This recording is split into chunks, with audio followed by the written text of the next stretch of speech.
Operation Hardtack 1958 encompassed a greater variety of military effects studies than any previous nuclear test series, necessitating the division of the Defense Atomic Support Agency's review of the effects results into 4 films. Part 1 covers basic effects, particularly of megaton devices, and effects on material and structures. Part 2 describes the effects results for the 3 high-altitude shots. Part 3 is devoted to the effects results for underwater tests. Part 4 reviews the effects of sub-kiloton detonations.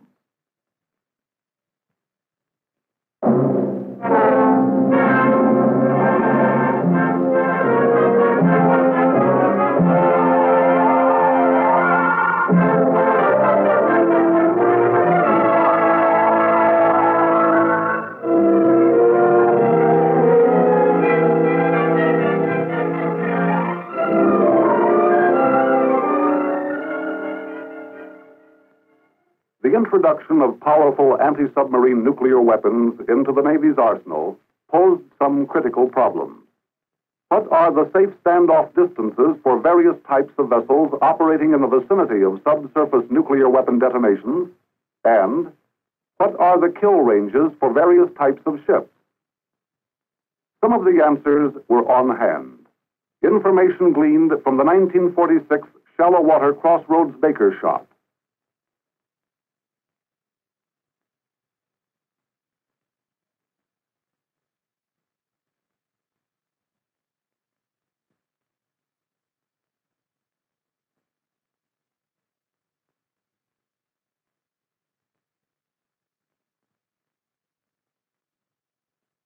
The 1955 Deepwater Wigwam shot, and various high-explosive tests.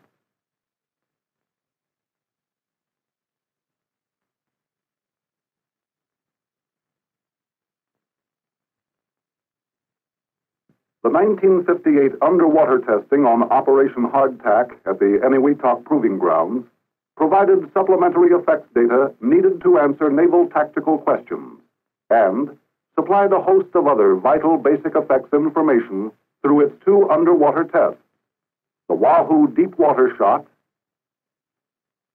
and the Umbrella shallow water detonation. Target ships, along with YC barges, formed platforms for the vast variety of instrumentation to record the basic shock and radiation phenomena.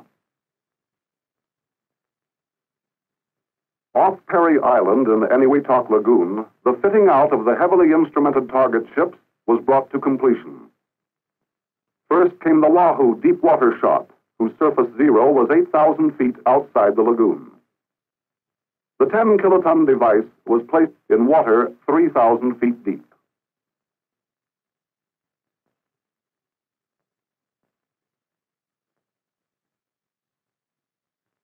Downwind from surface zero, the 3 unmanned target destroyers were moored in line.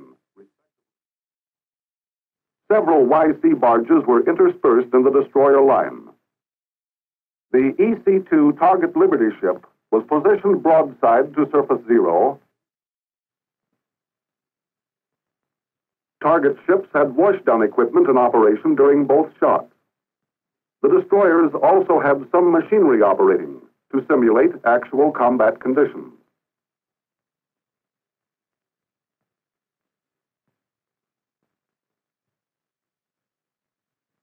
The manned submarine Bonita was submerged at periscope depth.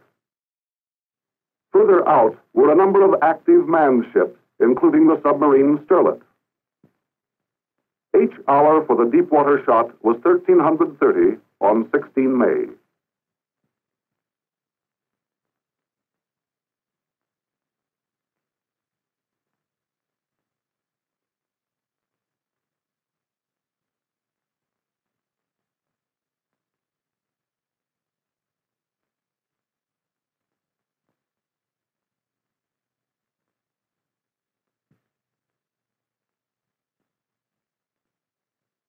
For the Umbrella shallow water shot, the array was moved inside Enewetak Lagoon.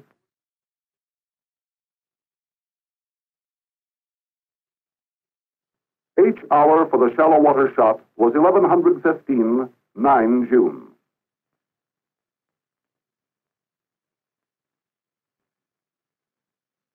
For the underwater pressure effect studies, strings of mechanical and electronic pressure time gauges, as well as ball pressure gauges, were suspended from target ships and barges. On the deep water shot, some strings were suspended to depths of 2,000 feet.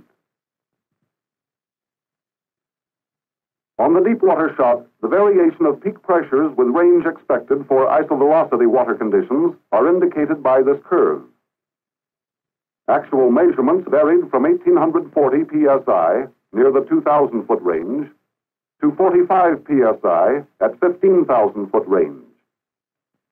The increasing deviation of the two curves with range is due to refraction of the shock wave. The close agreement at short range confirms the isovelocity formula developed from wigwam data, which gave the free water curve. The detailed effects of refraction on the shot are under study by several laboratories. Two other underwater studies are here treated briefly. Hydrodynamic yield experimentation to measure the shock wave velocity at early times was attempted on both shots. On Wahoo, the tests were unsuccessful, chiefly due to the lack of a stable platform. On the shallow water shot, telemetered data was obtained from two strings of blast switches, showing an effective hydrodynamic yield of about 10 kilotons. However, pressure distance curves from which hydrodynamic yields are determined showed an as yet unexplained deviation from the slope expected as a result of wigwam studies. One post-shot study was the measurement of the shallow water shot crater. It measured 20 feet in depth, 1,500 feet in diameter, with no crater lip. The underwater pressure and shock results were closely tied in with the ship hull and machinery loading and response studies. For the hull studies, a great variety of gauges were installed on the target vessels to record phenomena on velocities, displacements, deflections, pressure, strains, rolling, and pitching. There was no hull damage to the target destroyers on either shot.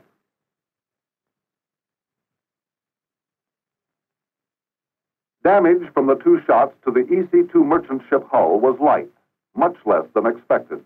Although the hull suffered cracking and plastic deformation, the inner bottom was not damaged.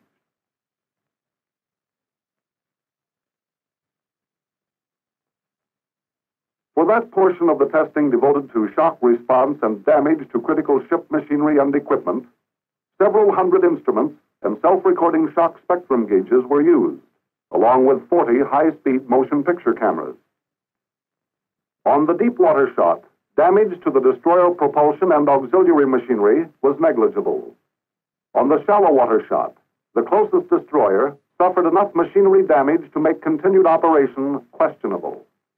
Damage on the other two destroyers was minor. The EC-2 received crippling damage to machinery and equipment, as with the destroyers. The hull alone could take more shock and pressure than the machinery and equipment. One word of caution. All figures throughout this report refer to results obtained under the Wahoo and umbrella conditions. That is, shot yield and geometry, oceanographic conditions, and ship types involved. Now we will consider the submarine, on which data was obtained to determine lethal damage ranges to hulls and equipment. Instrumentation included strain, pressure, and deflection gauges, along with high-speed cameras and roll, depth, and flooding indicators. A squaw 4/5 scale submarine model hull of the SS-563 class was positioned, with instrumentation similar to that used in the squaw on Operation Wigwam. The Bonita received no permanent hull deformations on either shot. Its minimum safe standoff range for the deep water conditions was not directly obtained. Two other underwater response studies were made, both on minefields. One experiment studied the effectiveness of minefield clearance by nuclear weapons.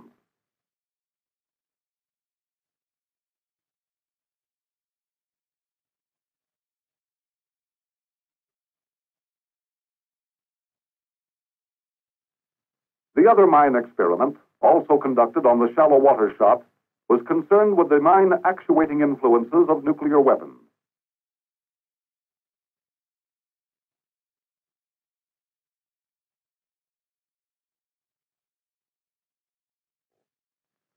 Some data were obtained, but further study will be necessary to predict the pressure, acoustic, and magnetic effects on the mine. We will now examine the Wahoo and umbrella studies on visible surface phenomena, the dimensions and extent of spray domes, base surge, and water waves. On the deep-water Wahoo shot, the rounded spray dome rose to 900 feet. This was immediately followed by a bubble pulse, which sent numerous water plumes in a spherical pattern to a height of 1,750 feet.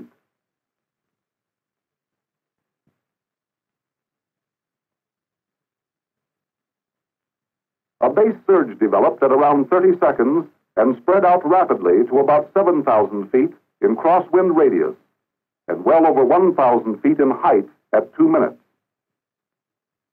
The surge was irregular in size and consistency. It was carried downwind beyond the target ships and was barely visible at 12 minutes after the burst. Water waves from Wahoo almost doubled in height as they approached nearby islands, raising the water level some 12 feet over the closest island.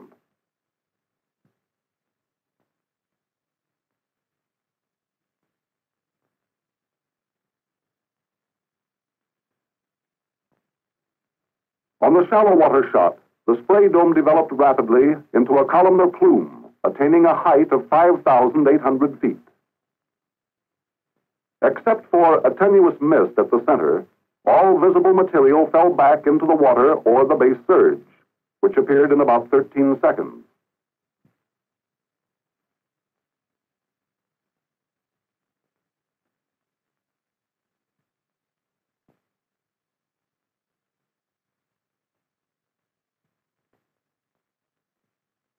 At 75 seconds, the surge was about 1,850 feet high, and at 7 minutes, its crosswind radius was around 9,500 feet. Wave heights on the shallow water shot agreed with predictions. At 1,500 feet, the crest of the first wave extended 22 feet above the following trough. Beyond 6,000 feet, this highest crest had moved back in the wave train. Shoaling water and coral heads broke the wave up and made inundation of nearby islands negligible. Air overpressures, a determining factor in the use of aircraft for nuclear attacks against enemy submarines, were measured on both underwater shots. Shockwave pressure pickups were suspended from balloons and shipboard mounts on both shots. In addition, on the shallow water shot, 32 rockets deployed the parachute-borne pressure gauges to various heights up to 15,000 feet. On both shots, peak overpressures at low levels agreed well with predictions. On the umbrella, overpressures at levels above 1,000 feet were generally lower than expected. Maximum pressure recorded was 1.88 psi, this at 2,500 feet altitude on the shallow water shot, at a range of 2,000 feet.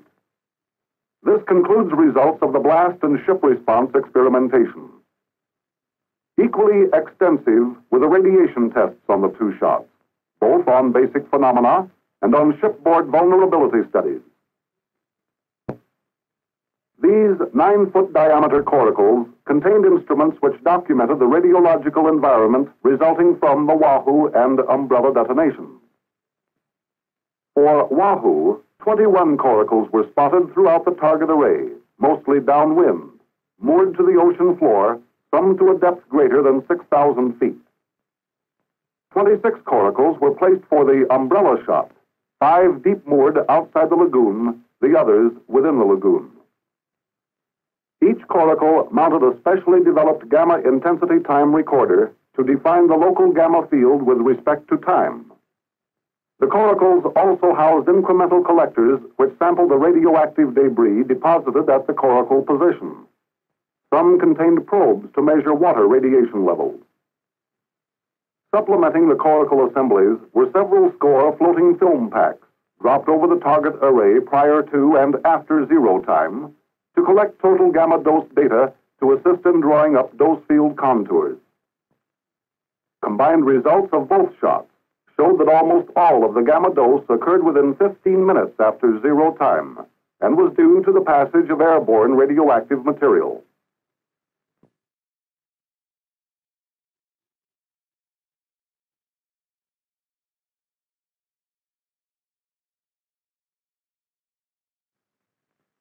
In the shipboard radiation vulnerability study, gamma intensity time recorders of both the unshielded and directionally shielded types were used to document gamma radiation phenomena aboard the target destroyers, both on deck and in compartments. Hundreds of film badges were also placed all over the ship. Transit radiation, that is, the cloud and passage of the base surge, contributed practically all of the total dose aboard the ship. The underwater dose and the deposited ship contamination were insignificant. On both Wahoo and Umbrella, 4 compartments of Destroyer 592 were instrumented with surface samplers, total and time incremental air samplers, gamma intensity time recorders, and animals. Airflow rates for ventilation and boiler combustion were controlled to represent conditions during nuclear attack. Early analysis of the exposed animal data and that from the mechanical samplers on the deep water shot at the 592's range, 4,900 feet, indicated that the dose to personnel inside the ship was generally below the threshold of acute exposure, but that long-term effects might be produced. On the shallow water shot at the 592's range, 3,000 feet, no inhalation hazard capable of producing either acute or chronic effects existed, except possibly chronic effects might result from exposures sustained in the engine room. The washdown systems reduced the fallout contamination by 95%.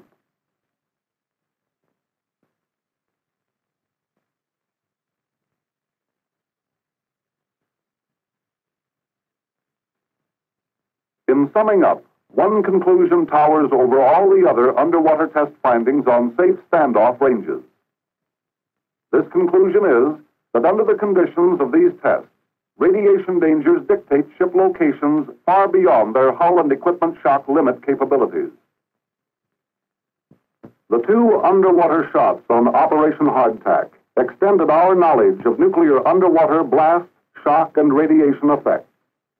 A great deal of information was gained, which upon completion of analysis will help to provide answers to naval tactical problems.